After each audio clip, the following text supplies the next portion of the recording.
Est-ce qu'on ne s'est pas tous déjà trouvés dans la situation suivante ? Votre patron demande à vous voir en privé pour critiquer votre travail. Boum ! Comme ça, le coup de massue qui sort de nulle part. Ou alors, un de vos collègues essuie une critique méprisante envers le fruit de votre travail. Genre en fin de journée, super, merci, j'avais vraiment besoin de ça. Vous savez, dans l'Oreca, c'était notre pain quotidien de se faire remonter les bretelles par le cuisinier ou le manager, et parfois, souvent, injustement. Cependant, la critique est une réalité de la vie, et ça peu importe qu'on travaille dans une aire ouverte de 800 mètres carrés sous le soleil de Cupertino ou dans une minuscule box de télétravail à Rouen. Où qu'on aille, la critique ne sera jamais loin, alors pourquoi ne pas apprendre à la gérer plutôt que de la fuir ? Dans cette vidéo, on voit ensemble 5 façons de gérer efficacement la critique au travail. Et les bénéfices sont nombreux. Gérer la critique permet de développer une grande estime de soi, de se faire respecter, mais aussi de se sentir en sécurité sur son lieu de travail, parce que du coup, on n'a plus peur de recevoir une remarque d'un autre.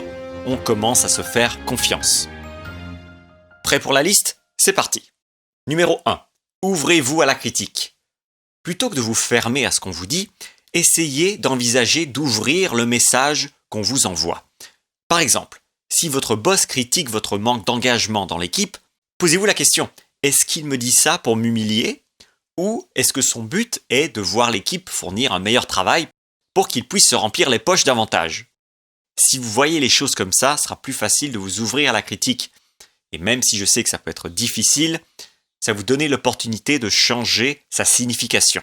Parce que même quand une critique est communiquée maladroitement et qu'elle vous blesse, rappelez-vous que ce n'était probablement pas le but premier de ces critiques.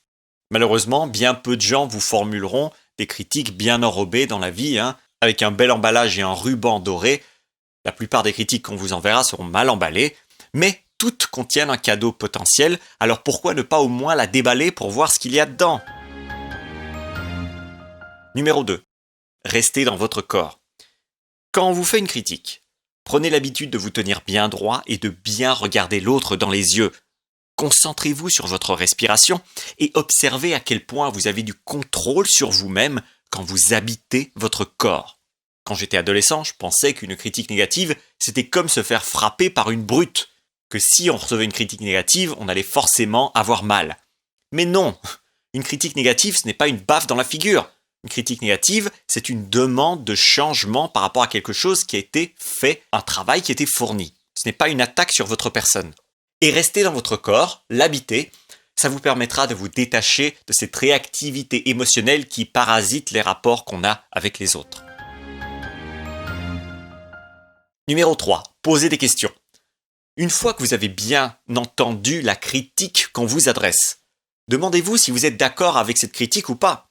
Si oui, pourquoi ? Sinon, pourquoi ?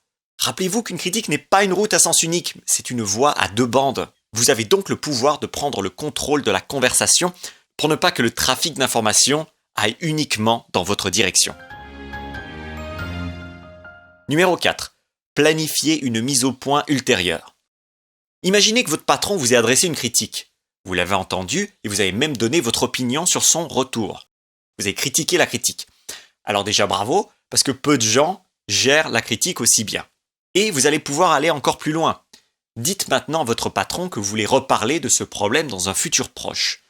Ça démontrera une grande flexibilité de votre part et ça communiquera aussi que vous n'êtes pas du genre à vous laisser intimider par un retour négatif, ce qui aura pour effet d'augmenter le respect que cette personne aura pour vous. Et numéro 5, parlez-en à quelqu'un de confiance. Certaines critiques sont plus difficiles à encaisser que d'autres. Si après avoir essuyé une critique, vous vous sentez démoralisé, pensez à en parler à un bon ami, un mentor ou à une figure paternelle. Cette personne peut vous aider à prendre du recul par rapport à la situation et vous apporter des éléments que vous n'avez peut-être pas pris en considération dans le feu de l'action. Maintenant, si vous êtes particulièrement sensible à la critique, rappelez-vous que vous n'êtes pas seul. D'ailleurs, je suis moi-même passé par là en tant que commis de cuisine et écrou avec spé poubelle dans la restauration rapide.